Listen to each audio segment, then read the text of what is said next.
The floating bottle. How human intelligence reshapes itself against the tide. Part 1. The anomaly in the numbers. The year is 1953. A psychologist in a cramped Oxford office flips through test booklets. The scratch of pencil on paper still fresh in the air. Wooden desks. Flickering incandescent bulbs. The occasional cough-breaking concentration. This is how we measured minds. Fast forward 70 years. The same test now unfolds on backlit screens. Notifications buzzing at the edges of awareness.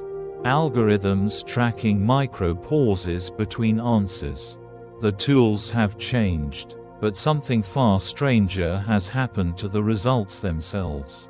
At first, it was just a whisper in academic circles. A New Zealand political scientist named James Flynn noticed IQ scores weren't just rising, they were leaping upward. Generation after generation.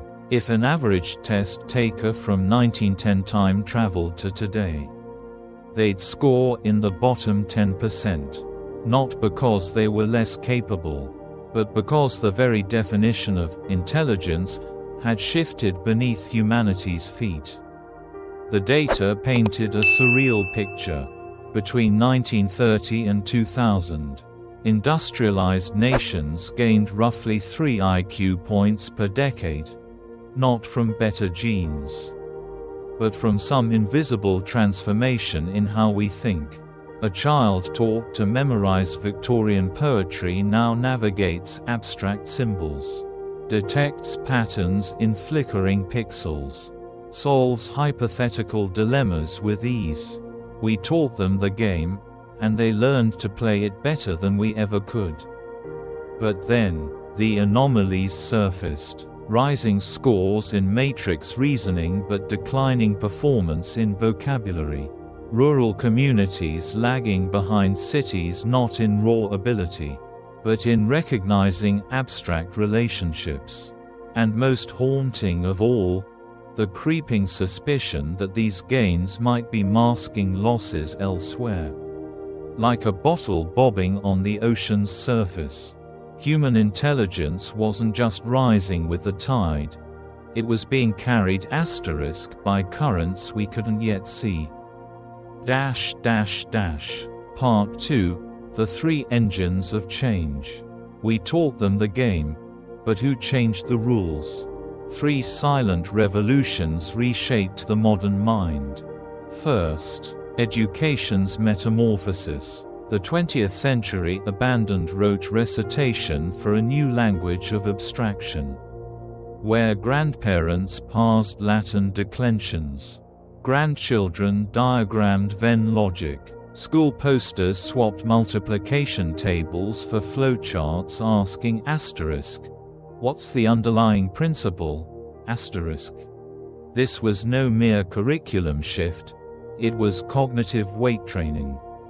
The brain, confronted with symbolic puzzles daily, grew new muscles. Then came the machines, not as competitors, but as collaborators reshaping neural pathways. Consider chess. Grandmasters once relied on crystalline intuition, their minds storing 50.00 board patterns through decades of play. Today's prodigies, they think in hybrids, part calculation, part algorithmic intuition, fluent in the dialogue between human creativity and machine precision. Our tools didn't replace thinking, they became its scaffolding. The third driver flowed through our very veins.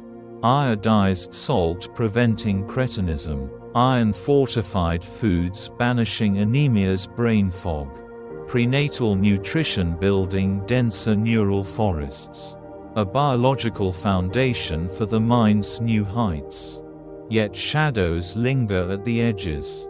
Inuit elders who navigate blizzards by reading snowdrift patterns now watch GPS-dependent youth get lost in clear weather.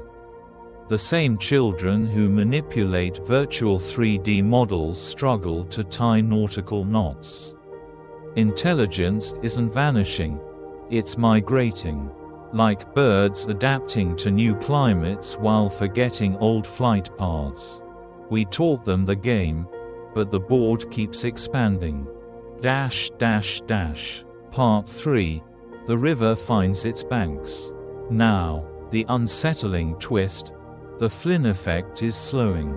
In Scandinavia, IQ scores have plateaued. Some studies even suggest declines in working memory and processing speed. Like a bottle reaching the height of the swell. Our cognitive gains may have found their natural limit. Theories abound. Have we hit biological ceilings? Or is modernity's cognitive tax constant distraction? Sleep deprivation, eroding our hard-won progress? Perhaps both. Norwegian researchers found that while teens today crush abstract problems, they score worse on practical reasoning than 1950s farmers. Our intelligence isn't diminishing, it's specializing. Like light focused through a prism. Yet here lies the hopeful truth. Human cognition isn't a ladder to climb, but a river, forever carving new channels. When chess engines surpassed humans, we didn't abandon the game. We created centaur teams where human intuition guides machine calculation. When GPS atrophied spatial memory, brain scans revealed cab drivers growing literal extra gray matter from navigating without maps. The floating bottle isn't adrift. It's riding a current of endless adaptation. We taught them the game, and tomorrow's minds will reinvent the rules anew. As the tides of circumstance shift, so too does intelligence, not by rising uniformly, but by flowing where it's needed most. The river doesn't fear the rocks, it simply finds another way around. Thank you for joining us today. We'd love to hear from you. Leave a comment below and share one thing you learned today and how you plan to use it in your life. Your thoughts are important to us, so don't hesitate to share them. Reading your comments gives us great motivation and encouragement. If you enjoyed this video and found it helpful, please like, subscribe, and share. Your support helps us continue creating good content to inform and inspire you.